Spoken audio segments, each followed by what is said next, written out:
Hello বন্ধুরা, কেমন আছেন? আশা করি ভালো আছেন। আমি আপনাদের আশীর্বাদে ভালো আছি। রিয়া ফ্যামিলি ব্লগে স্বাগতম।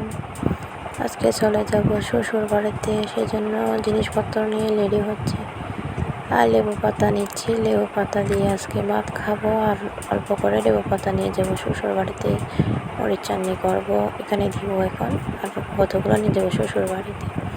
আমি চাটনিতে লেবু পাতা দিলে অনেক শুকানো লাগে, অনেক ভালো লাগে লেবু পাতা দিয়ে। আর দেখেন মা ক্ষেত থেকে এগুলো তুলে আনছে সকাল সকাল গিয়ে।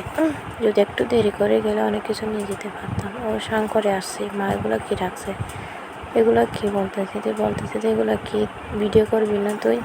আর খুলে দিচ্ছে, মা ভিডিও করতেছি।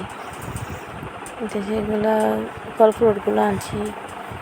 আমার শ্বশুর আসার কথা ছিল, এখন আমার বাবা থেকে অসুস্থ লাগতেছে বেশি, কোমরের ব্যথা, তাই বাবাকে নিয়ে যাব ডাক্তারের কাছে।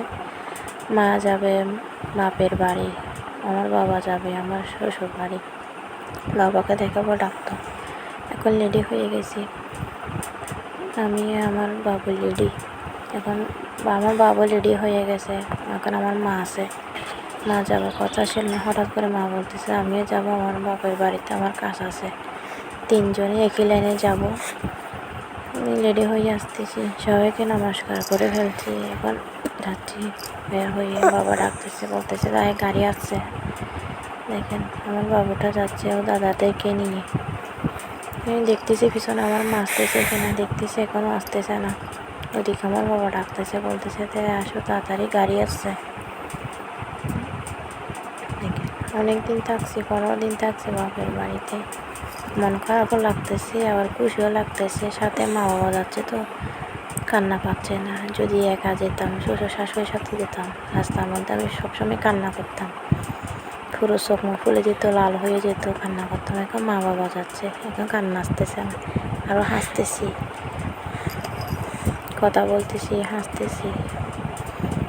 দেখেন এখন গাড়িতে চলে যাব, বেশিক্ষণ লাগবে না, পুরো রিজার্ভ গাড়ি ভাড়া করছি।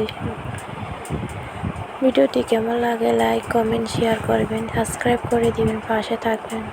কালকে থেকে শ্বশুর বাড়ির ভিডিও দেখতে পারবেন। টাটা বন্ধুরা।